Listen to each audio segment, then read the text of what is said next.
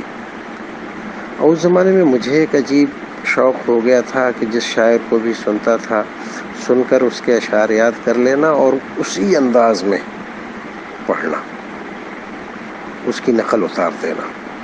تو ساتھی لوگ مشاعرے سے واپس آنے کے بعد دوسرے دن تیسرے دن ذرا وہ سناؤ ایسے کر کے، اور مجھے بھی اس زمانے میں سینکڑوں ہزاروں اشعار یاد تھے.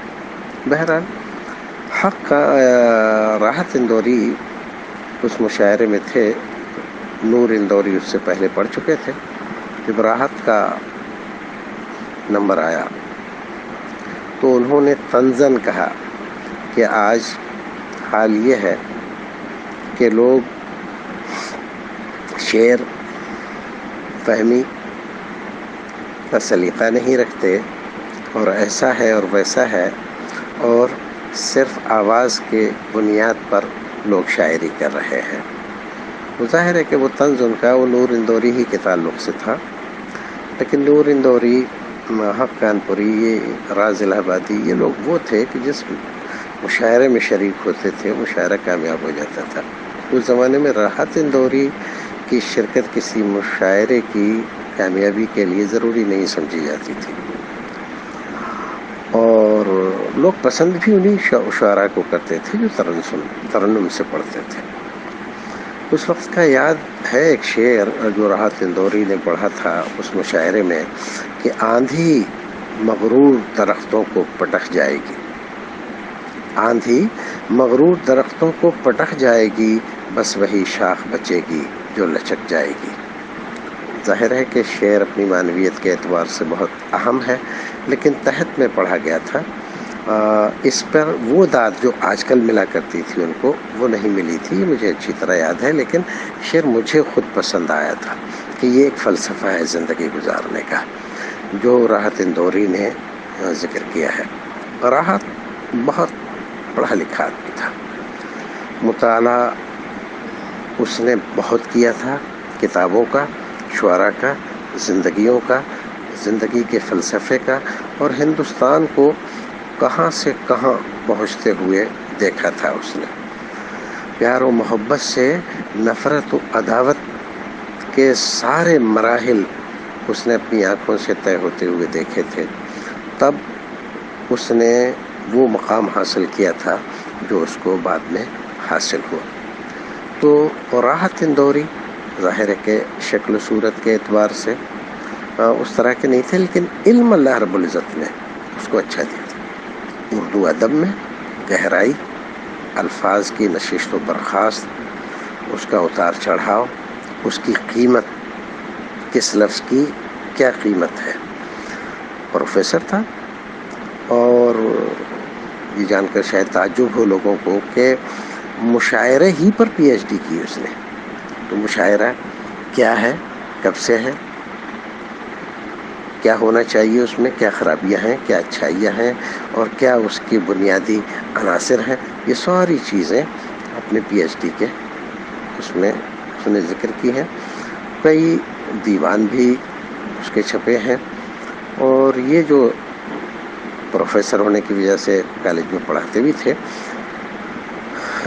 فلمی دنیا سے بھی ان کا تعلق رہا. جب وہ بہت مشہور ہوئے تو فلمی نگری نے بھی ان کو اپنی طرف کھینچا، اور انہوں نے اس کے لیے بھی بہت سارے گیت لکھے. بہرحال راحت اندوری ایک ایسا ضدی، حق گو، نڈر، بے باک، ملت کا درد غم اور فرقہ پرستوں کی چالاکیاں، مکاریاں، عیاریاں اچھی طرح سے جاننے والا اور علل اعلان کہہ دینے والا شاعر تھا. یہ ساری چیزیں کسی ایک آدمی میں مشکل سے ملتی ہیں. وہ کبھی ڈرا نہیں.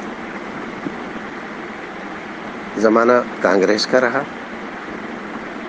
یا اس کے بعد، کانگریس کے بعد سماجوادی کا آیا، حکومتیں بدلتی رہیں، لیکن راحت اندوری بھی اپنی شاعری میں، جس کو ہندی میں کارٹ کہتے ہیں، وہ پیدا کرتے رہے، اور انہوں نے صاحب مسند لوگوں کے لیے اور یہاں پر فرقہ پرستی کا زہر پھیلانے والوں کے لیے وہ تیر و نشتر چلائے کہ لوگ بلبلا کے رہ گئے، لیکن کسی کو اس کا وروධ کرنے کی ہمت نہیں ہوئی۔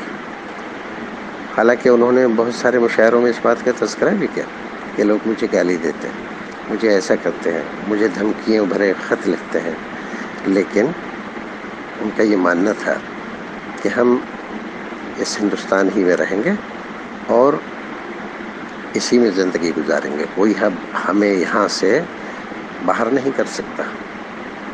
اسی لیے اس نے کہا تھا کہ اب دوسری ہجرت نہیں ہونے والی، اب کے جو فیصلہ ہوگا وہ یہیں پر ہوگا، ہم سے اب دوسری ہجرت نہیں ہونے والی۔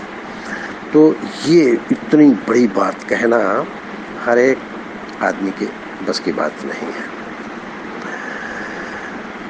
ان کے بہت سارے ایسے اشعار ہیں جو ضرب المثل کی طرح سے استعمال ہوتے ہیں، اور عام لوگ نہیں، نوجوان نہیں، بڑے بوڑھے، سمجھدار، عمر دراز، وہ لوگ بھی ان کے شعر پڑھتے ہیں، گنگناتے ہیں، سر دھنتے ہیں، یہاں تک کہ پارلیمنٹ میں بھی ان کے اشعار گونجتے اور سنے جاتے ہیں۔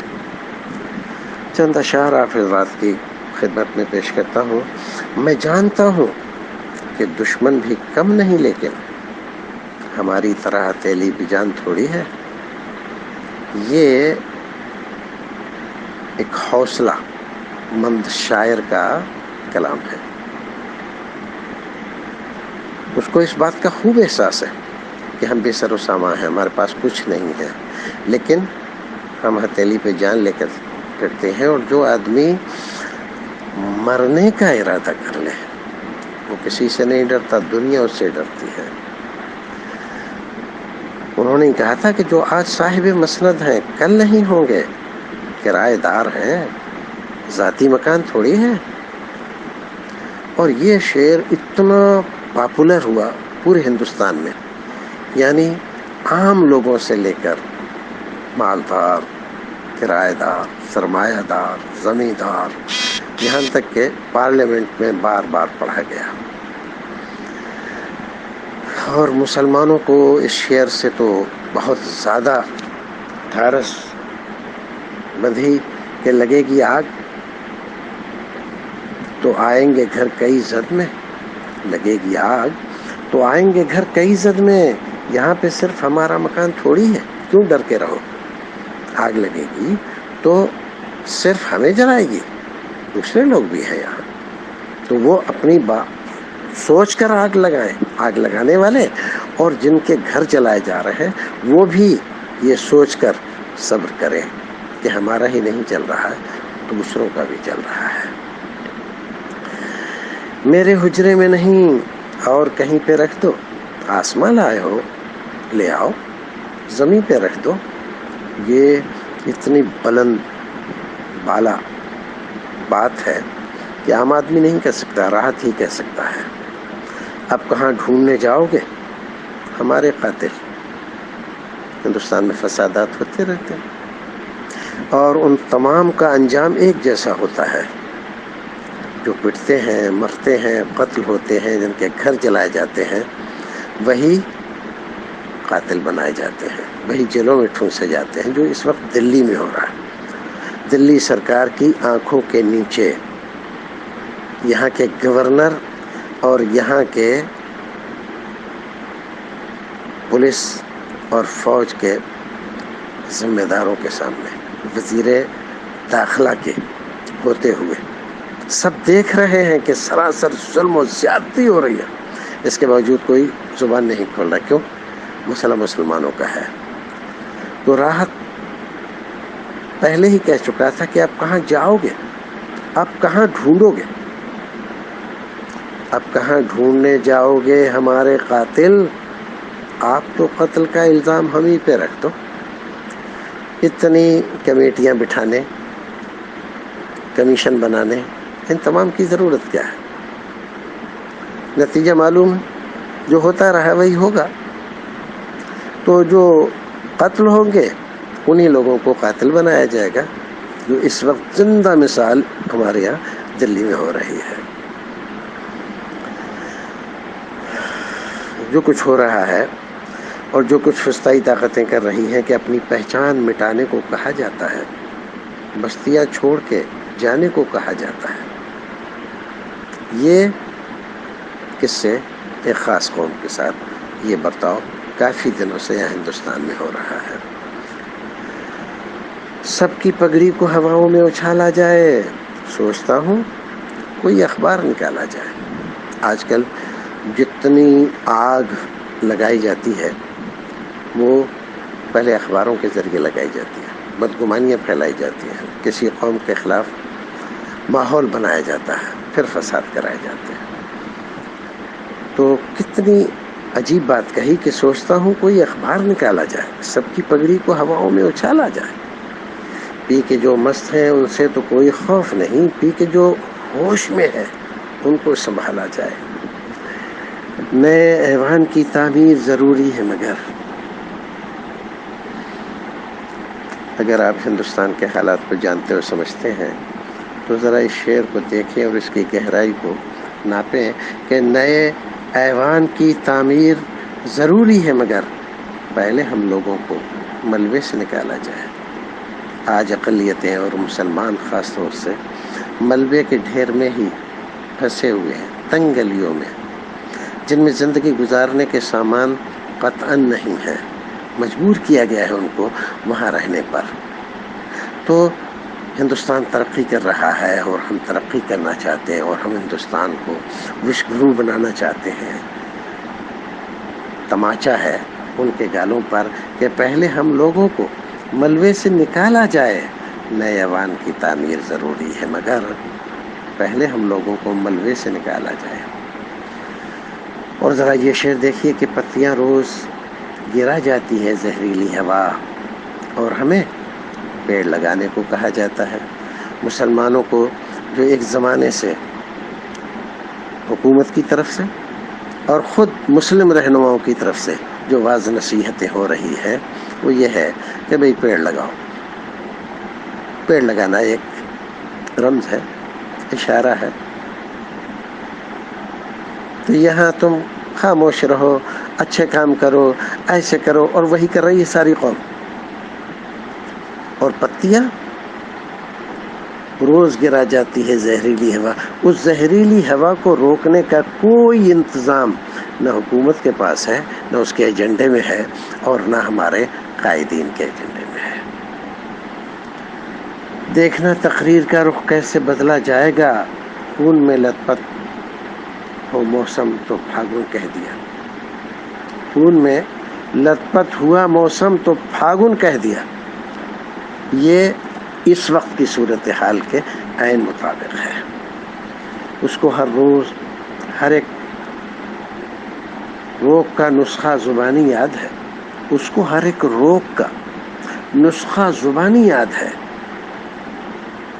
میرے منہ سے زخم نکلا، اس نے ناخن کہہ دیا۔ مسلمان اپنی کوئی پریشانی ابھی کہہ نہیں پاتے ہیں، زبان کھول نہیں پاتے ہیں کہ اس کا علاج فسطائی طاقتوں کی طرف سے پہلے آ جاتا ہے۔ تو کوئی تو بتاتا ہے کہ ہندوستان اچھا نہیں لگتا ہے تو چھوڑ کے چلے جاؤ۔ کوئی کہتا ہے کہ قبرستان یا پاکستان دو ہی مقام ہے آپ کے، اور کوئی نہیں ہے۔ اپنے حاکم کی فقیری پہ ترس آتا ہے، جو غریبوں سے پسینے کی کمائی مانگے۔ جو ہمارے یہاں نوٹ بندی ہوئی، نوٹ بندی کے بعد سے اب تک آتم نربھر کے الفاظ اور اس کا فلسفہ، یہ سب کچھ اس شعر نے سمیٹ لیا ہے۔ کھڑے ہیں مجھ کو خریدار دیکھنے کے لیے، میں گھر سے نکلا تھا بازار دیکھنے کے لیے۔ آج ہم اپنے گھر سے نکلتے ہیں تو کس ارادے سے نکلتے ہیں، لیکن ہمارا انتظار کون لوگ کر رہے ہیں؟ آج انسان بک جاتے ہیں، مال ہی نہیں لٹتا، انسان لٹ جاتے ہیں، چلتے پھرتے انسانوں کو بیچ دیا جاتا ہے قاتلوں کے ہاتھوں، ہر ایک حرف سے چنگاریاں نکلتی ہیں، کلیجہ چاہیے اخبار دیکھنے کے لیے۔ کیسی واقعی صورتحال ہے، روز کا اخبار آپ دیکھیے تو اس میں جو خبریں ہیں کوئی ایسی خبر نہیں جس سے آپ کو اطمینان ہو، سکون ہو۔ ہزاروں بار ہزاروں قسم دیکھتے ہیں، ترس گئے تجھے ایک بار دیکھنے کے لیے۔ جب یہاں پر ہمارے نئے وزیر اعظم کا دور شروع ہوا تو اخباروں میں کبھی کبھی یہ خبریں آ جاتی تھیں کہ ہندوستان کے وزیر اعظم ہندوستان آ رہے ہیں۔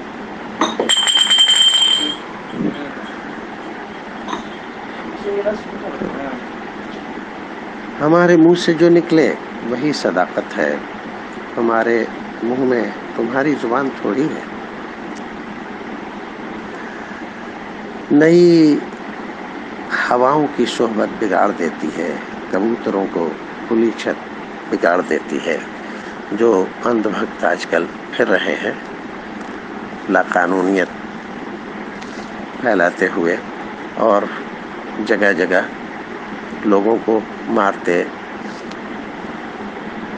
اس کی عکاسی بڑی اچھی طرح کی ہے۔ جو جرم کرتے ہیں اتنے برے نہیں ہوتے، جو جرم کرتے ہیں اتنے برے نہیں ہوتے، سزا نہ دے کے عدالت بگاڑ دیتی ہے۔ یہ چلتی پھرتی دکانوں کی طرح ہوتے ہیں، نئی امیروں کو دولت بگاڑ دیتی ہے۔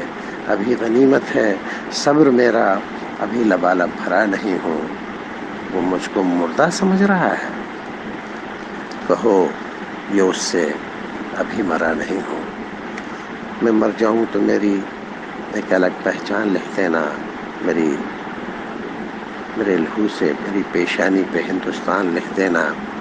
ہاتھ خالی ہے تیرے شہر سے، جاتے جاتے جانی ہوتی میری جان، جان ہوتی جو میری جان لٹاتے جاتے۔ ہاتھ خالی ہے تیرے شہر سے، جاتے جاتے جان ہوتی جو میری جان لٹاتے جاتے۔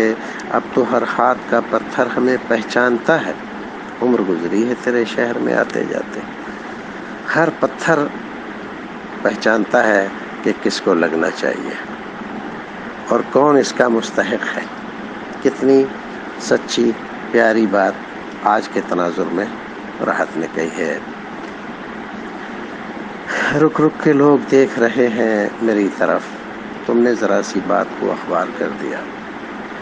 جن زمینوں کے قبالے ہیں میرے پرکھوں کے نام، ان زمینوں پہ میری جان کے لالے پڑ گئے، ان زمینوں پہ میری جان کے لالے پڑ گئے۔ کتنی عجیب بات ہے، جو ہندوستان ہم نے بنایا، بسایا، سنوارا، آج اس ہندوستان میں ہمارے لیے کوئی جگہ نہیں ہے۔ راحت ہندوستان سے نہیں دنیا سے چلا گیا۔ ایسے شاعر برسوں میں نہیں صدیوں میں پیدا ہوتے ہیں، اللہ اس کی مغفرت کرے۔ السلام علیکم ورحمۃ اللہ وبرکاتہ۔ جو شخصیت تھی انہیں سب پسند کیا کرتے تھے، اپنے ہی نہیں بلکہ پڑوسی ملک سے ان کی جو خراج عقیدت پیش کی گئی ہے وہ بھی میں نے آپ کی خدمت میں پیش کی ہے۔ مجھے امید ہے کہ یہ مختصر سے ویڈیو آپ اسے ضرور پسند کریں گے اور دوسروں کے ساتھ شیئر بھی کریں گے تاکہ راحت اندوری کو یاد رکھا جائے اور راحت اندوری کے لیے دعا کی جائے اور اردو کے جو چراغ انہوں نے جلائے ہیں انہیں بجھنے نہ دیا جائے۔ اپنے گھروں میں چراغ جلائیے، اردو کی شمع روشن کیجیے اور گھروں میں بچوں کو کم از کم اردو ادب سے رشتوں کو جوڑنے کی کوشش کیجیے۔ اپنا بہت خیال رکھیے اور اس دور میں جب آپ کو اپنوں کی یا پرایوں کی یاد آئے تو دعا ضرور کیا کیجیے اللہ رب العالمین اس دنیا کو امن اور سلامتی عطا فرما دے، اور ایک بار پھر ہم سب کے لیے امن اور سلامتی کے ساتھ ایک ملک سے دوسرے ملک، ایک شہر سے دوسرے شہر، ایک دوست دوسرے دوست سے بغیر خوف کے ملنا شروع کر دے، اور حرمین کے دروازے ہمارے لیے کھل جائیں تاکہ ہم اور آپ، اللہ رب العالمین میرے جتنے بھی ناظرین ہیں سب کو اللہ تعالیٰ خانہ کعبہ کی، حرمین شریفین کی زیارت نصیب فرما دے۔ اللہم آمین یا رب العالمین۔ والسلام علیکم ورحمۃ اللہ وبرکاتہ۔